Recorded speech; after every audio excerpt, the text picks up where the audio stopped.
भारत और अमेरिका का मौजूदा रिश्ता 1970 के दशक के भारत और सोवियत यूनियन की दोस्ती से भी बेहतर हालात में पहुंच चुका है। 1975 में भारत और अमेरिका के बीच महज एक मिलिट्री ट्रेनिंग का प्रोग्राम ही हुआ करता था और आज की तारीख में दोनों मुल्कों के बीच साल भर में तकरीबन 300 ज्वाइंट मिलिट्री एक्सरसाइज एक साथ हो रही है। डोनाल्ड ट्रंप के वक्त में अमेरिका की जो फॉरेन पॉलिसी यानी विदेश नीति रही है, जो बाइडेन उसे आगे कैसे बढ़ाएंगे, सबसे ज्यादा डिस्कशन आजकल इसी मुद्दे पर हो रहा है। वैसे पिछले 2 दशकों से अमेरिका की फॉरेन पॉलिसीज में कोई भी बहुत ज्यादा बदलाव देखने को नहीं मिला है। भारत और अमेरिका की आपसी रिलेशनशिप अब कैसी होगी, यह डिपेंड करेगा चाइना और अमेरिका के आपसी रिश्तों पर। मतलब भारत और अमेरिका के रिश्ते आने वाले वक्त में कैसे होंगे, इसे चाइना और अमेरिका के आपसी रिश्तों से जोड़कर देखा जा रहा है। अगर चीन और अमेरिका के रिश्ते बेहतर होते हैं तो इसका असर भारत और अमेरिका के बीच चली आ रही रिलेशनशिप पर पड़ेगा, और अगर चीन और अमेरिका के बीच चली आ रही तलखी इसी तरह बरकरार रहती है तो इसका फायदा भारत को मिलेगा। दरअसल अमेरिका चीन के साथ कंपटीशन भी कर रहा है और उसे काउंटर भी कर रहा है। इसीलिए जियोपॉलिटिकल नजरिए से भारत अमेरिका के लिए काफी अहम तो है, लेकिन अब ट्रंप की विदाई के बाद चीन के मामले में अमेरिका भारत के टेरिटोरियल क्लेम्स यानी क्षेत्रीय दावे पर साथ नहीं देगा और न ही कोई फौजी मदद करेगा, ऐसा माना जा रहा है। इसीलिए भारत चीन और अमेरिका के बीच के सारे पहलुओं पर पैनी नजर बनाए हुए है। भारत, अमेरिका और चाइना के बीच चल रही इसी सियासी गहमागहमी के दौरान चीनी मीडिया रिपोर्ट्स के हवाले से कहा गया है कि चीनी फौज PLA ने ईस्टर्न लद्दाख यानी पूर्वी लद्दाख में माइक्रोवेव हथियारों का इस्तेमाल करके कुछ ऊंचाइयों से भारतीय सेना को बेदखल कर दिया है।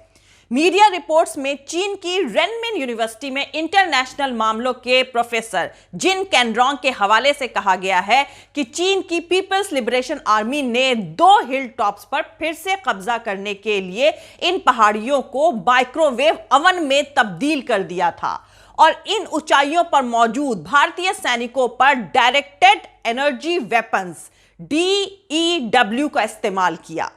कैनरॉन्ग के हवाले से दावा किया गया है कि इन हथियारों के इस्तेमाल से भारतीय सैनिकों को उल्टियां होने लगी और 15 मिनट के अंदर ही वो खड़े रहने की हालत में नहीं रहे और मजबूरन भारतीय सैनिकों को इन चोटियों को छोड़ना पड़ा।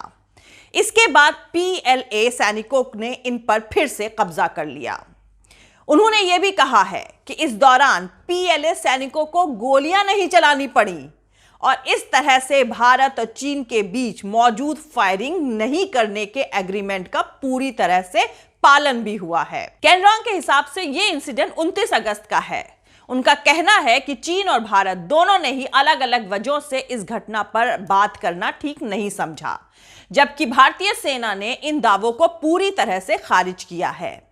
भारतीय सेना के additional directorate general of public information ADGPI के ऑफिशियल ट्विटर हैंडल पर कहा गया है कि ईस्टर्न लद्दाख यानी पूर्वी लद्दाख में माइक्रोवेव हथियारों के इस्तेमाल पर चीन की मीडिया रिपोर्ट एकदम बेसलेस है, ये खबर एकदम फर्जी है। और इन सारी इंटरनेशनल सियासी गर्माहट के बीच भारत के प्रधानमंत्री नरेंद्र मोदी ने पिछले ट्यूसडे को जो बाइडेन से फोन पर बातचीत करी थी। अपनी बातचीत के बारे में ट्विटर पर जानकारी देते हुए नरेंद्र मोदी ने लिखा, फोन पर जो बाइडेन को बधाई दी। हमने भारत अमेरिकी रणनीतिक यानी स्ट्रैटेजिक साझेदारी की तरफ प्रतिबद्धता यानी कमिटमेंट जाहिर की और हमारी ज्वाइंट कमिटमेंट वाले मुद्दों पर बातचीत भी हुई है। इन मुद्दों में कोविड-19 महामारी, क्लाइमेटिक चेंज और इंडो पैसिफिक रीजन में आपसी मदद की बात शामिल है। प्रधानमंत्री नरेंद्र मोदी ने अमेरिका की वाइस प्रेसिडेंट कमला हैरिस से भी बात करी है।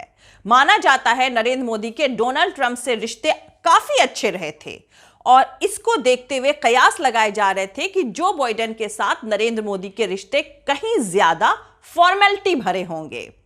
तो दोस्तों, अमेरिका के newly elected president Joe Biden जब व्हाइट हाउस पहुंचेंगे तो इसका भारत और अमेरिका के रिश्ते पर क्या असर पड़ेगा? सियासी हलकों में इस तरह के सवाल काफी वक्त से पूछे जा रहे हैं। और क्या अब जो बाइडेन और कमला हैरिस से भारत के प्रधानमंत्री नरेंद्र मोदी की फोन पर बात होने के बाद चाइना की तरफ से माइक्रोवेव हथियारों वाला मसला किसी मकसद के तहत उठाया गया है? और क्या होते हैं ये माइक्रोवेव वेपन्स जिनका लद्दाख में भारतीय फौज के ऊपर चीनी फौज पीपल्स लिबरेशन आर्मी पीएलए की तरफ से इस्तेमाल करने का दावा चीनी मीडिया रिपोर्ट में किया जा रहा है? उसकी सच्चाई के बारे में जानेंगे, लेकिन उससे पहले जो लोग हमारे इस चैनल पर नए हैं वो हमारा YouTube channel political Tamasha with doctor Arshi को सब्सक्राइब करके वहां पे लगी बेल आइकॉन को जरूर दबा दें ताकि आपको हमारे आने वाले हर वीडियो की अपडेट्स मिलती रहे। और दोस्तों, अगर आपको हमारा काम पसंद आता है, हमारे वीडियोस पसंद आते हैं तो www.patreon.com/dr अर्शी खान पर जाकर डोनेट करके आप हमारे काम को सपोर्ट कर सकते हैं। तो चलिए शुरू करते हैं। तो दोस्तों, पहले जान लेते हैं कि क्या होते हैं ये माइक्रोवेव हथियार। माइक्रोवेव हथियार यानी microwave weapons directed energy weapon DEW की तरह के हथियार होते हैं। चीन इन हथियारों को डेवलप करने की किस स्टेज पर है इसका तो पता नहीं, लेकिन ये हथियार फ्यूचर की हकीकत हैं, क्योंकि लेजर बेस्ड हथियार मौजूद हैं और दंगों को कंट्रोल करने जैसे कामों में इसी तरह के लेजर बेस्ड हथियारों का इस्तेमाल किया जाता है। लेकिन इतने बड़े लेवल पर लेजर हथियारों के इस्तेमाल के बारे में शायद पहली बार सुना जा रहा है।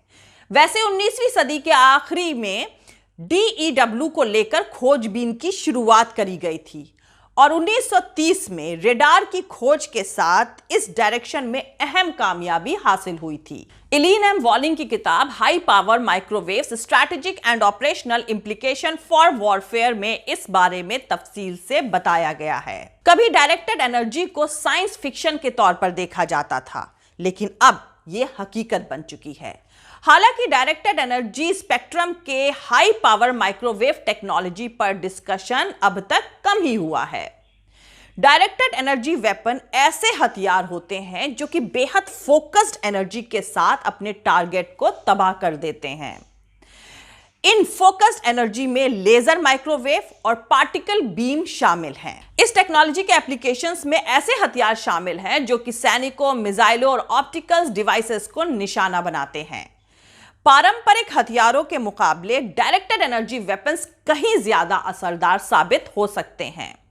इन हथियारों को गुपचुप तरीके से इस्तेमाल किया जाता है क्योंकि इनके इस्तेमाल में आवाज पैदा नहीं होती है।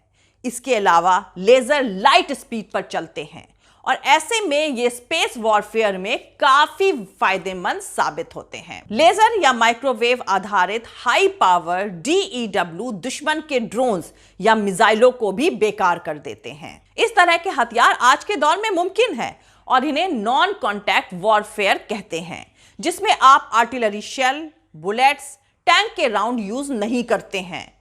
इनमें आप अल्ट्रावायलेट रेंज यूज करते हैं। लेकिन चीन का यह दावा फर्जी मालूम होता है क्योंकि रक्षा मामलों के जानकारों का कहना है कि इस तरह के सभी हथियार लाइन ऑफ साइट यानी एक सीधी लाइन में काम करते हैं।